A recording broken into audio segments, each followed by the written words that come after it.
If you haven't subscribed yet, now's the time. When the channel reaches 1,000 subscribers, I'll share a surprise story I've prepared especially for you.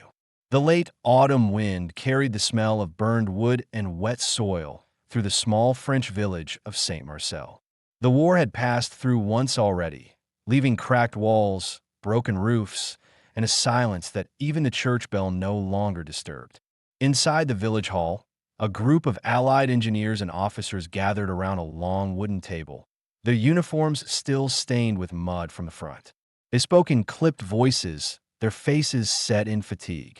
Elise Marchand, 34 years old, stood at the end of the table. Once a schoolteacher, now an unofficial organizer for the displaced villagers, she clutched a rolled map of the town and waited for a pause long enough to speak. Her hands were steady, though her heart raced. For weeks, she had been trying to convince the soldiers that the old wine tunnels, built generations ago and running beneath the church, school, and mill, could be cleared and used as emergency shelters. No one had listened. Tonight, with rumors of renewed German shelling, she tried again. "I've seen those tunnels," she began, spreading the map flat across a crate. "They go deeper than the old cellars. Stone-lined. If we brace them, they could hold the whole village." The senior officer, a thin man with a polished accent, barely looked up from his notes. "Madam, we don't have the men or the time for that sort of work. Our engineers are repairing the bridge for supply convoys. Your tunnels are full of rot and rats."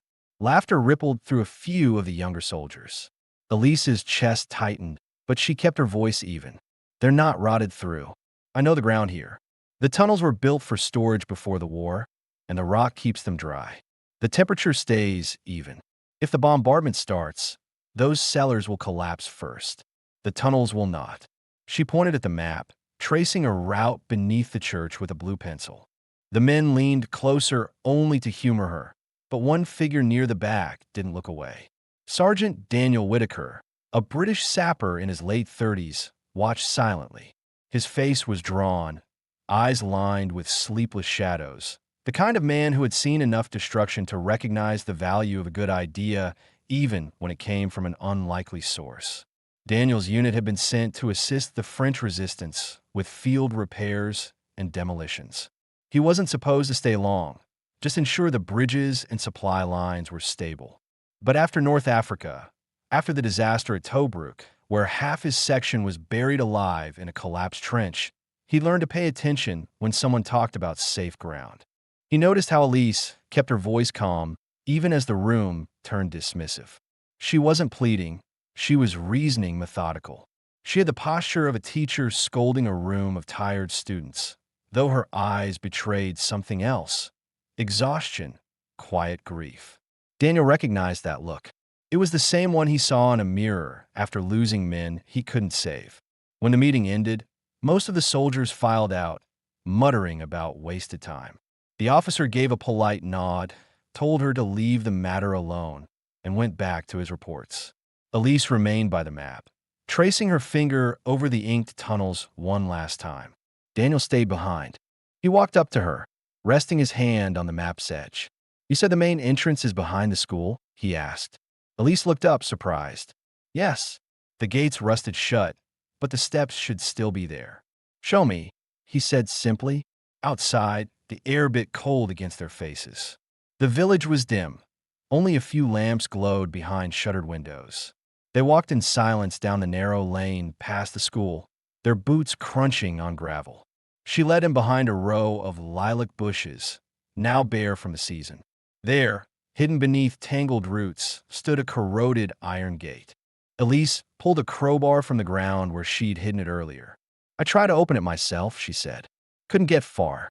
Daniel took the bar from her hands, wedged it against the hinges, and pushed with his shoulder. The metal groaned before finally giving way, releasing a wave of cold, stale air from below. The smell of damp earth and stone rolled up the steps. Elise lifted a lantern from her satchel, lit it with a match, and descended first.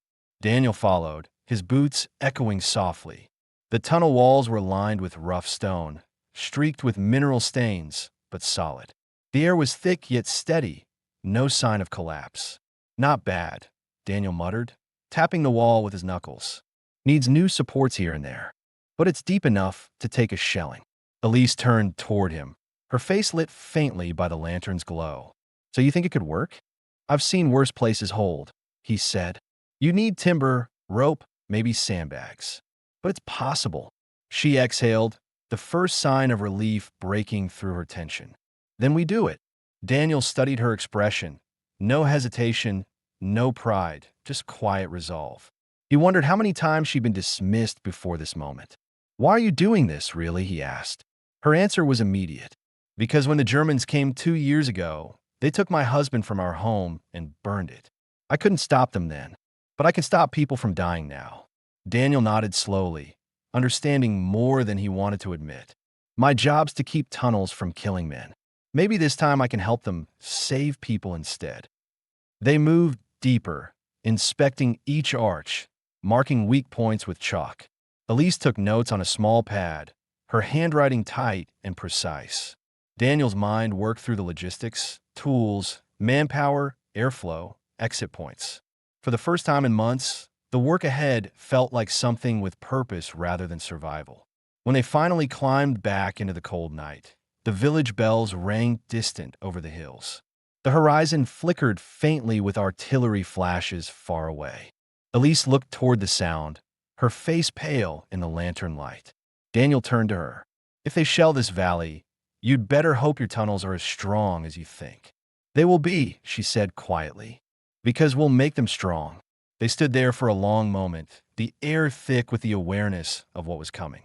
Behind them, the gate hung open, breathing faint drafts from the earth below, an entrance to both danger and safety.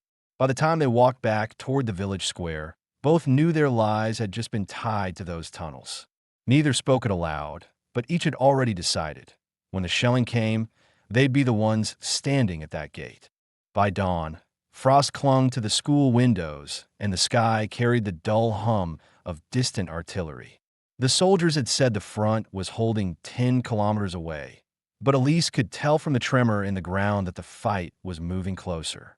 She had spent most of the night preparing lists, families to evacuate, tools to gather, and rations to store in the tunnels. When she looked out the schoolhouse window, she saw Daniel in the yard, sleeves rolled, speaking to 2 French farmers about timber supports. He wasn't an officer, but the men listened to him without question. Elise pulled her coat tighter and stepped outside. Her breath came out in clouds. Daniel turned as she approached. I sent a few men to the mill for planks, he said. If the Germans shell this valley, these tunnels might be the only thing left standing. She nodded. We have enough lanterns and oil for 2 days. Food's more difficult. He looked at her, then passed her toward the line of houses on the ridge. Get what you can before nightfall. I'll start reinforcing the main arch. All morning, they worked separately, but with the same urgency. Elise went door to door, gathering villagers, explaining in plain words that the tunnels were ready, that the old stories about collapse and mold were exaggerated. Some listened, others stared in fear. War had made people suspicious of everything, especially hope. She carried a notebook filled with names, crossing out the ones who had already fled north. When a young mother hesitated, Elise took her hand. It's safer down there than anywhere else, she said, her voice steady. The woman nodded, grabbed her child, and followed. By afternoon, the air began to vibrate. Low, rhythmic thumps echoing from the distance. The first shells. Daniel looked up from his work, dust streaking his face. It's starting, he said simply. They moved fast. Elise rang the old handbell from school steps, the one she used to call children to class. The sound carried through the streets, sharp and urgent. Villagers began running with blankets, baskets, and what little they could carry. Daniel and 2 engineers lifted the iron gate wide, while others cleared the path with shovels. The tunnels breathed out a cool wave of damp air, as if the earth itself were waking. Keep it orderly, Daniel shouted over the rising noise. Families first, then the injured. Elise guided them down, 1 lantern at a time. Her hands trembled, not from fear but from the weight of responsibility. She could hear the faint shriek of incoming shells above, each one falling closer. The tunnel swallowed them in darkness, and the echo of boots and voices filled the air. When the last group entered, Daniel bolted the gate shut and wedged a cart against it. Inside, lanterns flickered against the stone walls, revealing faces pale with shock. Children cried softly. An old man whispered prayers. Elise walked the length of the main corridor, counting heads, checking that each family had space to sit. Her mind worked methodically. Air vents, food, light, order. She turned to Daniel. We need to block the side passage by the mill entrance. It's unstable. He nodded, signaling two men. Do it. Use the spare beams. And tell them to keep the noise down.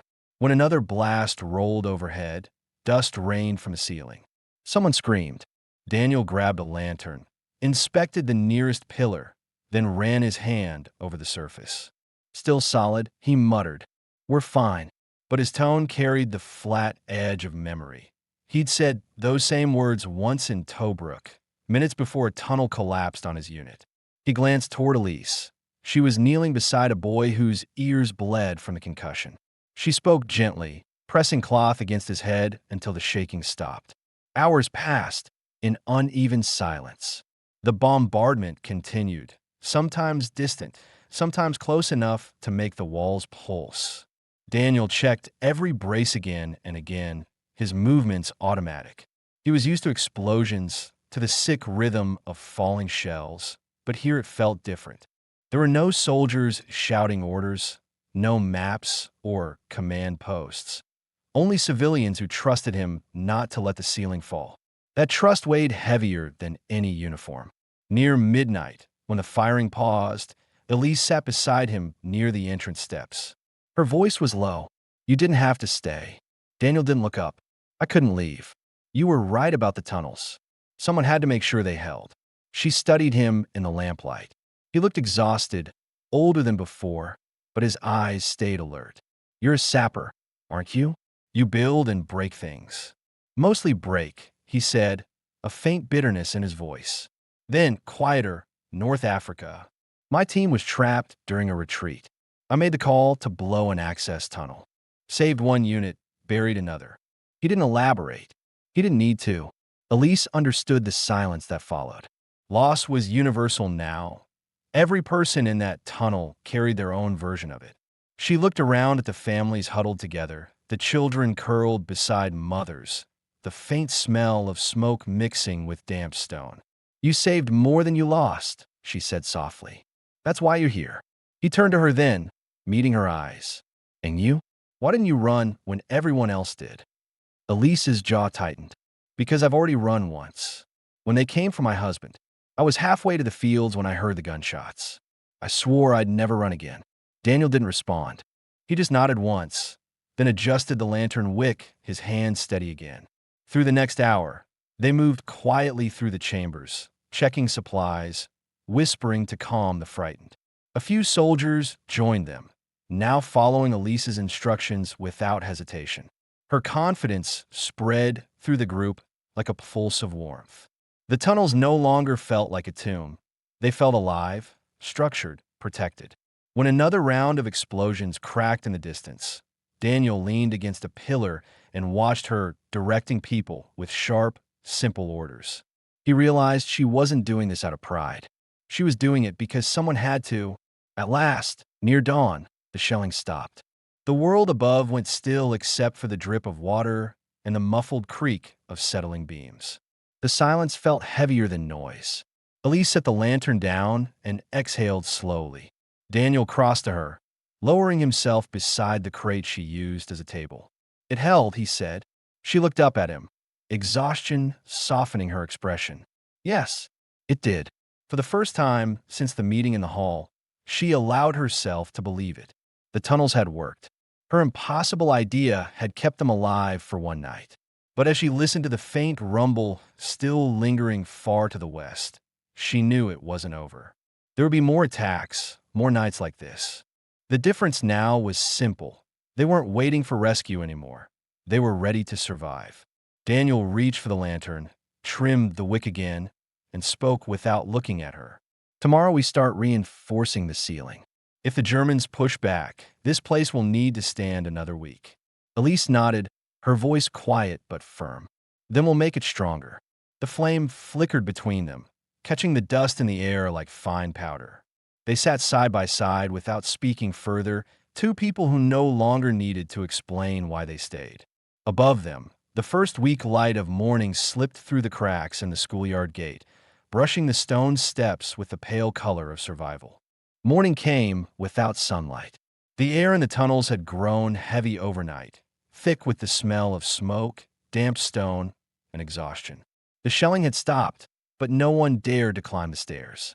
Every sound above, every faint creak or echo, made the villagers flinch. Elise woke with a start, her back stiff against the wall, a child's blanket half covering her lap. She had fallen asleep sitting up, her pencil still in her hand, a half-written list resting on her knee. Around her, families lay in clusters, wrapped in coats and sacks, their breathing shallow but steady. Daniel was already awake, crouched by one of the wooden braces he had built during the night. He tapped the beam lightly with the butt of his hammer, listening for weakness. His movements were slow, controlled, his jaw clenched from a dull pain in his leg, an old wound that always came alive in the cold. He noticed Elise stirring and gave a short nod. No new cracks. We're stable for now. Elise rubbed her eyes, her voice rough with fatigue. How long do you think we'll have to stay down here? He hesitated before answering.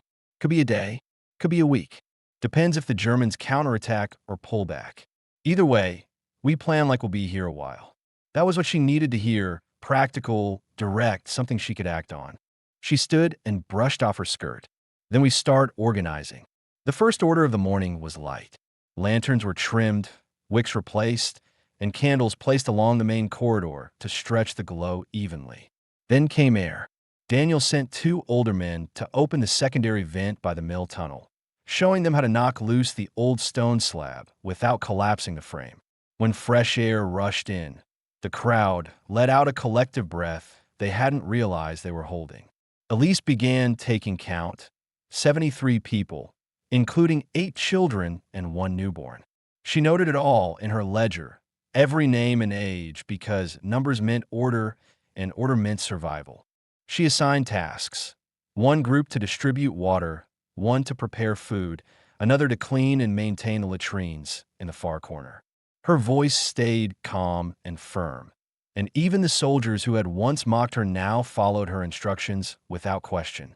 By midday, the faint smell of cooking broth began to mix with the damp air. It wasn't much: boiled carrots, thin soup from ration tins, but it steadied nerves. The children stopped crying. The old priest whispered prayers in a corner, his rosary glinting in the lantern light. A sense of rhythm began to form, the first fragile layer of normalcy beneath the earth. Daniel watched it unfold from the side chamber. He saw how Elise moved through the tunnel, always busy, always attentive, stopping to touch a shoulder, to offer a word that anchored someone.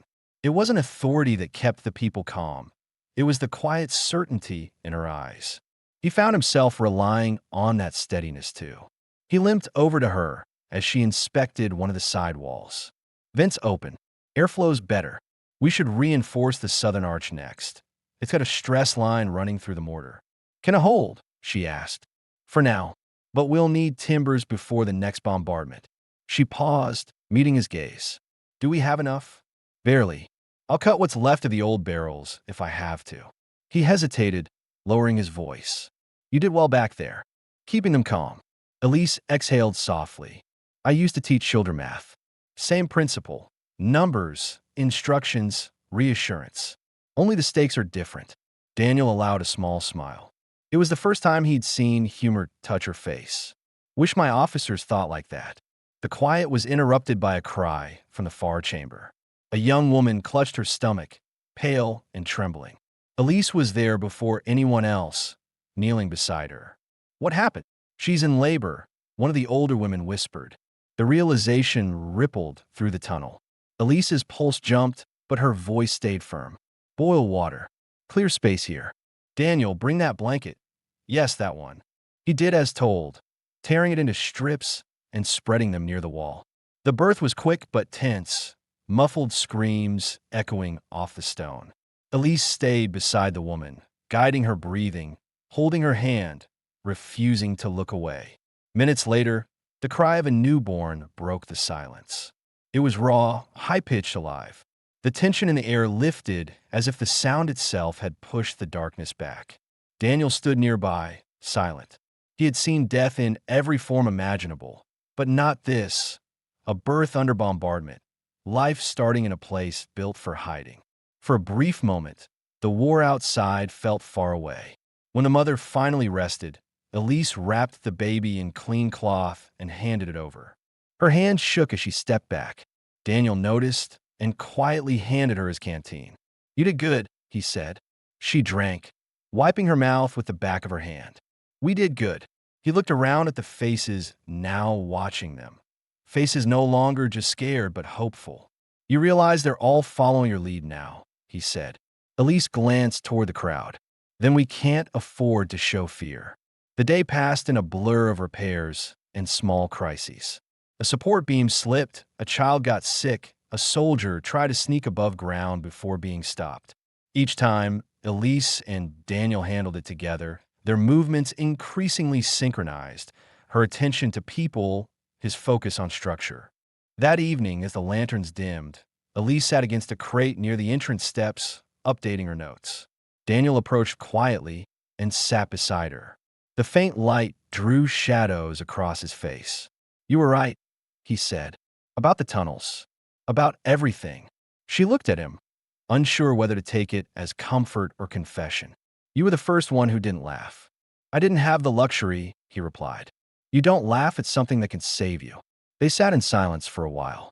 Above them, the faint thud of distant guns returned, too far to threaten, but close enough to remind them the war still lingered. Daniel adjusted the lantern wick, the warm light flickering between them. "Tomorrow I'll start reinforcing the far passage. I'll need 2 men who can hold a hammer steady." "You'll have them," she said, "and I'll make sure the children stay in the main hall. It's safer there." He looked at her for a long moment, seeing the exhaustion she hid behind determination. "When this ends," he said quietly, "what will you do?" Elise hesitated. "I'll reopen the school, if there's still a roof over it."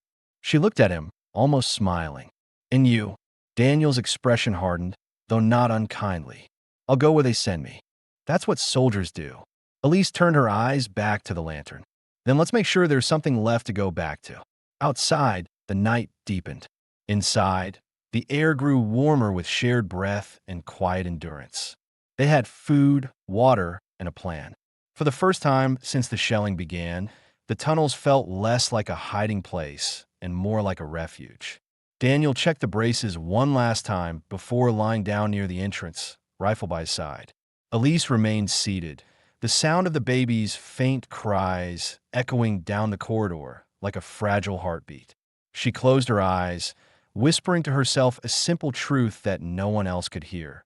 They were still alive, and tomorrow, they'd make it stronger. The next day began with silence that didn't feel safe. It was the kind of silence that usually came before something worse. The air underground had grown warmer and heavier. Lantern smoke drifted low near the ceiling, forming a thin haze above the crowd. Daniel could hear faint thuds outside, somewhere on the ridge beyond the valley. Not shelling yet, just artillery repositioning. He knew that sound too well. It meant they were being surrounded. Elise woke early, her hair tied back, her sleeves rolled. She walked the tunnels quietly, checking every face, making sure people were eating. Some of the villagers had started whispering about when they would be allowed to go home. Elise gave no promises. "Not yet," she said each time. "We'll wait for the signal from the Allied lines." She didn't tell them that there hadn't been any signal since yesterday afternoon. Daniel joined her near the mill passage, wiping sweat from his brow. He was covered in dust, hammer in hand. "The southern arch is cracked again," he said. "We need more timber, or that whole section will start to sag." Elise frowned. "There's nothing left to cut down here." "Then we salvage from above," Daniel said, his voice low but determined. "When it's dark, I'll take 2 men." She stepped closer, lowering her voice. "If they catch you out there, they won't." He looked at her, steady and tired. "You built this place to keep them alive. Let me keep it standing." That night he went, They waited until the gunfire drifted farther east, then slipped through the schoolyard gate. The air outside was sharp and smelled of burnt hay. The village looked hollow in the moonlight. Half the roofs caved in, windows blackened. Daniel and the two volunteers worked fast, pulling beams from a collapsed barn, moving like shadows. When a flare burst over the valley, they froze under the rubble, breath caught, hearts pounding. For a brief second, Daniel thought of North Africa again, of sand collapsing around his team, of voices screaming through dust. He forced the memory down and focused on the task. They carried what they could back into the tunnels before dawn. By morning, his hands were blistered raw, but the supports held. The air inside felt steadier, though the people didn't. Tension was spreading, arguments over water, whispers about sickness. Elise could feel it building like pressure in the walls. She knew fear wasn't something you could reason with. It had to be contained. She climbed onto a crate in the main gallery, her voice clear. "Listen to me. We can't lose order. We have food, water, air. The tunnels are safe as long as we work together. No one goes out until it's over." Her tone wasn't soft. It was commanding. Even Daniel turned his head from his work to listen. The villagers quieted. For a moment, the panic stopped moving. But fear always finds a way back. Late that afternoon, a deep explosion rolled through the valley, heavier than before. Dust poured from the ceiling, and a section of the main arch cracked open with a sound like a gunshot. Daniel shouted for everyone to move back. Elise grabbed two children, pulling them against the wall as chunks of rock fell. The lantern light swung wildly, shadows flashing across the walls like ghosts. The noise above turned to a steady bombardment, closer now, shaking the floor beneath their feet. "Brace that beam," Daniel yelled. "You hold it steady." He shoved his shoulder against the timber as another man hammered a wedge into place. His muscles burned, but he didn't stop. The sound of grinding stone filled the tunnel. Elise ran to his side, her hands gripping the end of the plank. Together they pushed until the new support locked in. The vibration stopped. Dust settled. People started breathing again. Daniel leaned against the wall, catching his breath, his face gray with exhaustion. Elise touched his arm. "Are you hurt?" He shook his head, though his left leg trembled. "Just the knee. Old injury." She looked down at it, blood seeping through the fabric. "You opened it again." "It'll hold," he said, forcing a small smile. Like everything else, hours passed before the shelling faded. The villagers stayed awake, whispering in the half-dark. The baby cried again. The mother's voice soothed it in soft French. Elise sat near the main beam, too tired to stand. Her fingers were scraped raw, her throat dry from the dust. She looked at Daniel, who sat a few feet away, his back to the wall, head bowed. "You said you'd been trapped before," she said quietly. "In Africa." He nodded slowly, eyes distant. "Tobruk. My section was ordered to seal off a tunnel after the Germans broke through. I misjudged the charge, brought the whole ceiling down, buried 5 men alive." He rubbed his thumb along a dent in his rifle stock. "The engineers cleared them out 3 days later. Found 2 still breathing. One of them didn't last the night." Elise didn't try to console him. She knew guilt like that didn't want comfort. It just wanted a witness. "And you stayed a sapper after that." "Someone had to." He glanced at her, eyes tired but clear. "You stay because the work still needs doing. Doesn't matter what it costs." She held his gaze for a long moment, understanding. Then she spoke quietly. "That's why you stayed here. Not because of me." Daniel's voice was steady but low. "You made me believe the tunnels could save people. I needed to see that once in my life." For a while, neither spoke. The lantern light softened the space between them. Elise could feel her heartbeat slowing, not from calm, but from resolve. The shelling might return. The tunnels might fail. But right now, they had each other and the people who depended on them. That was enough. Near midnight, a scout returned from the far vent, breathless. "The Germans are pushing through the valley road," he said. "Tanks. Infantry behind them." Daniel stood immediately. "How close?" "Half a kilometer. Maybe less." Elise rose to her feet, her body stiff with fatigue. "If they come through the village." "They will," Daniel said, cutting her off. but the tunnels are deep enough. We stay quiet. No lights near the exits. They'll pass. The next hours felt endless. Every sound from above echoed like thunder. The grinding of tracks, the rumble of engines, the metallic clatter of boots. Children were told to stay silent. Lanterns were turned low until the tunnel glowed only faintly, like a deep heartbeat beneath the earth. Elise could feel each tremor in her chest. She pictured the village she had once known, the bakery, the small fountain in the square, now probably crushed beneath iron treads. Daniel moved slowly through the corridors, checking supports, whispering instructions. He stopped beside Elise. If the tunnel collapses, the church passage is your exit. You lead them out. She shook her head. And you? I'll stay until it's clear. She wanted to argue, but his tone left no room. All right, she said quietly. When the shelling resumed, just before dawn, it came harder than before. Sharp, fast, relentless. Dust turned the air white. Elise grabbed the ledger from her lap, clutching it to her chest as if it were a lifeline. Daniel crouched beneath a brace, his body shielding a small boy beside him. The sound was deafening, and then, as suddenly as it began, it stopped. No one moved for several seconds. Then a woman began to sob softly. Daniel stood, scanning the ceiling. The beams had held. Barely. He exhaled long and slow. Elise turned to him, eyes glistening. It held, she whispered. He nodded, voice rough. Because we built it right. The first pale light of morning filtered through the cracks in the schoolyard gate. The village above might have been gone, but below ground, 73 souls were still breathing. Elise looked at the people around her, the faces streaked with dirt, the eyes wide with exhaustion, and felt something break loose inside her. Not despair, not fear, but relief. They were alive. She met Daniel's gaze. His uniform was torn, hands black with dust, but his eyes were clear. We're not done yet, he said. No, she replied, voice steady. But we will be. As dawn spread through the cracks above, Elise turned back to the crowd, already giving instructions for the next day's repairs. Daniel picked up his hammer again, limping slightly, and returned to the wall. Neither rested, neither spoke further. The war hadn't ended, but the worst night of their lives had, and they had survived it together. The morning after the longest night came with no sound of guns, only the faint echo of wind through the ruined streets above. It was the first real silence in days, but no one trusted it.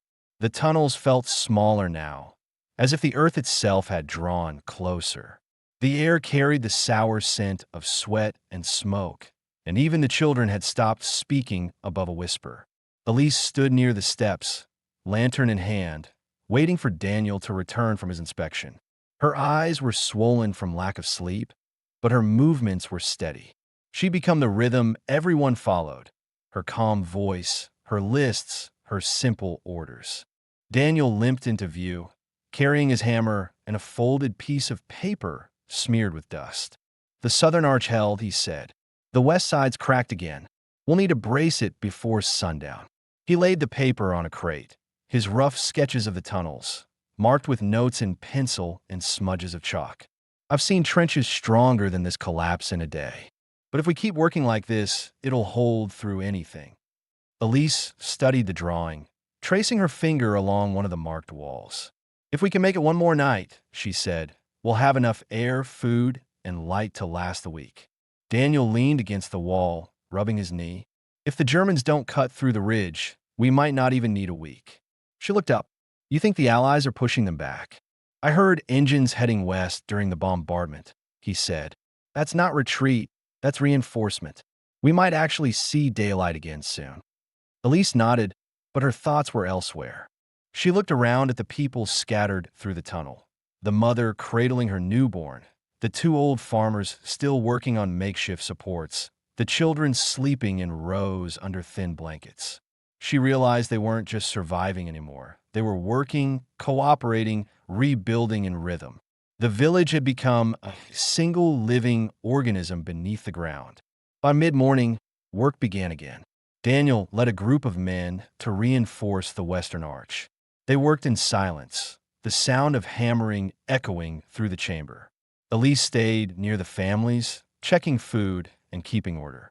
When one of the older women began coughing violently, Elise fetched her water and pressed a damp cloth to her face. The air was thick with dust, and she knew they needed more ventilation.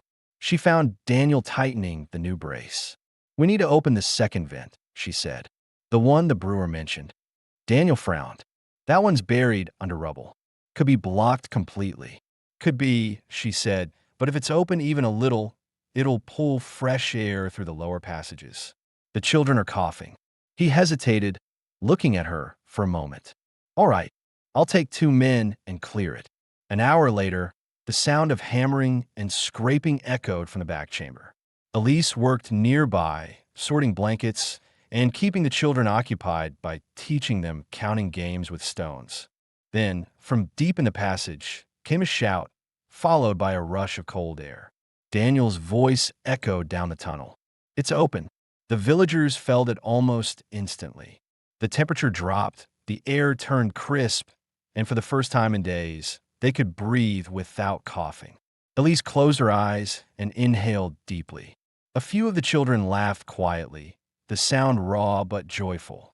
Daniel came back covered in gray dust, his shirt torn at the shoulder. It was half blocked by a cask. "Old vent shaft from the mill cellar," he explained. "We cleared it and braced the sides." He wiped his forehead with his sleeve. "You were right." She smiled faintly. "That makes twice now." He gave a quiet chuckle, shaking his head. "Don't start keeping score." The calm didn't last long. Near sunset, one of the scouts returned from the church entrance with news. The Germans had pulled back from the ridge. Allied armor was moving in from the south. If the reports were true, the front line had shifted. They might be free soon, but no one dared to celebrate yet. Elise and Daniel gathered the soldiers and villagers for a short meeting. The light from a single lantern cast long shadows on the tunnel walls. "We wait until we're certain," Daniel said. "If there's fighting above, we don't move. No one leaves until I give the order." Elise added, "We'll ration for one more night. At dawn, if it's still quiet, we start clearing the main exit." Her words carried through the chamber, calm and firm. People nodded. Even the children seemed to understand. Later that night, the tunnels settled into uneasy stillness. The newborn slept quietly, wrapped in a coat near the mother's side. Daniel sat near the entrance with his back against the wall, the hammer resting beside him. Elise sat a few feet away, writing in her ledger by lantern light. Her handwriting had grown smaller and tighter, lists of names, supplies, and brief notes about each family. Daniel watched her for a while before speaking. "You always write everything down," he said softly. "It's what teachers do," she replied, not looking up. "If it's written, it exists. It can't be forgotten." He thought about that for a long moment. "Maybe that's what I've been afraid of," he said quietly. "Remembering too much." Elise looked at him then, seeing something in his face that she hadn't before. A weariness not just from battle, but from memory itself. "You don't have to forget to start over," she said. "You just have to stop carrying it alone." He met her eyes and nodded once. "And what about you?" She closed the ledger. "I stopped being alone the moment you stayed." The silence that followed wasn't heavy anymore. It was the kind that meant safety, the kind that could finally rest. Hours later, as the others slept, Daniel rose quietly and checked the main supports one last time. His leg ached, but he didn't complain. The structure was holding.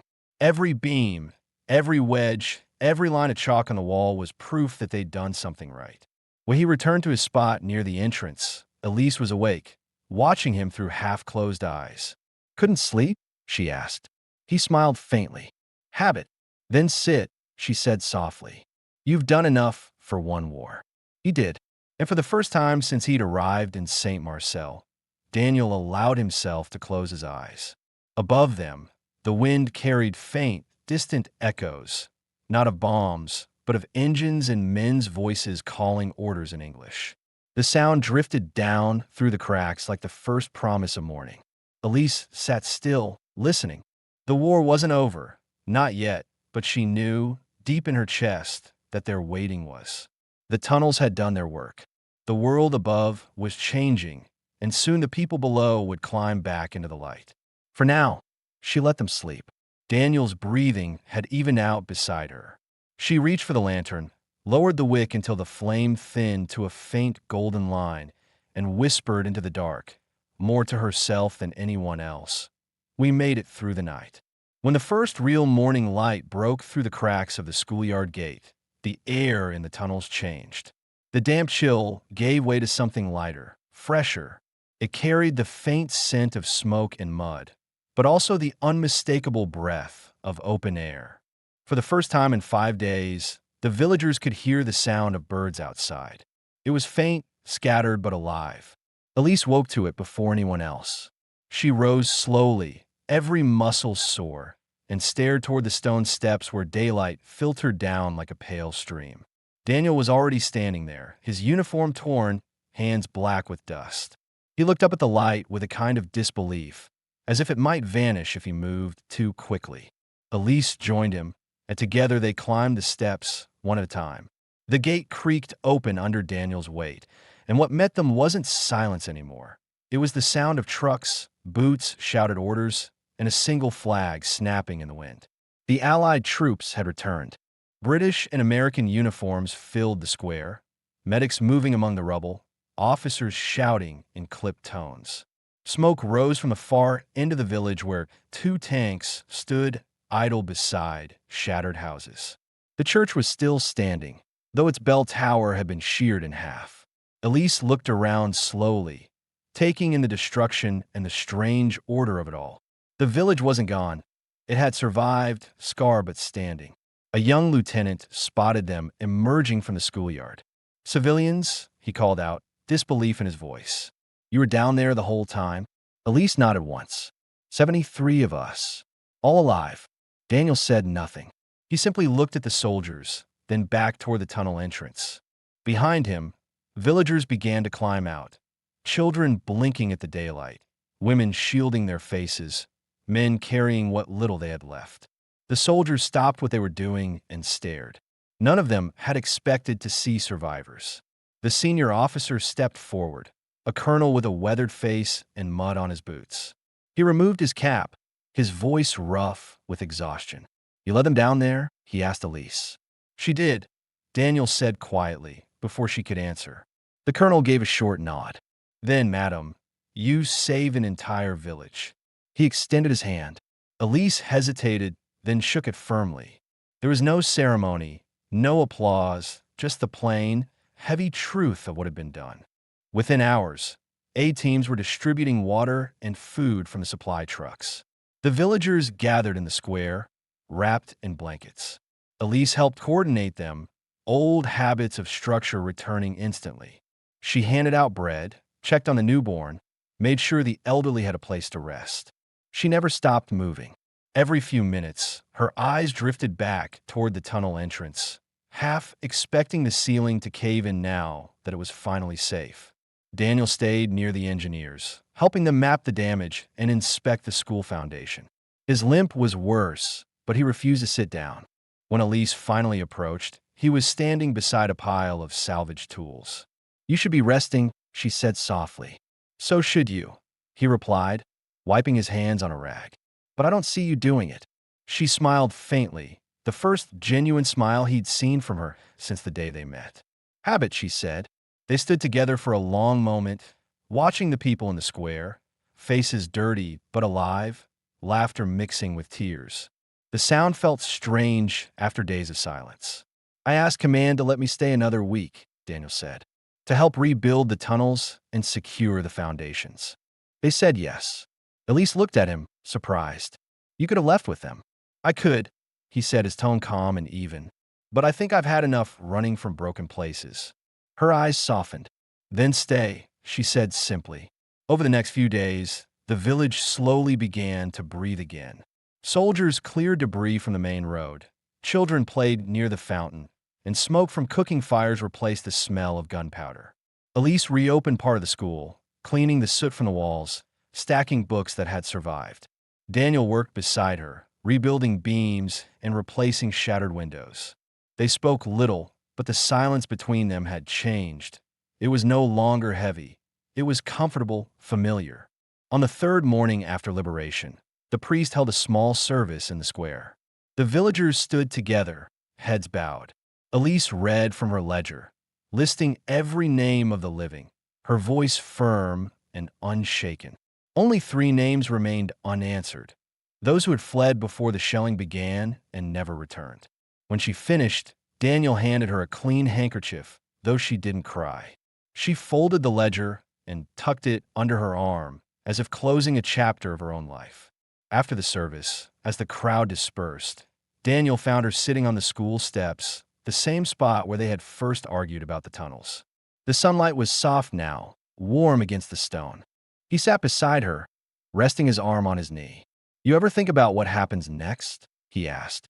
"I think about teaching again," she said.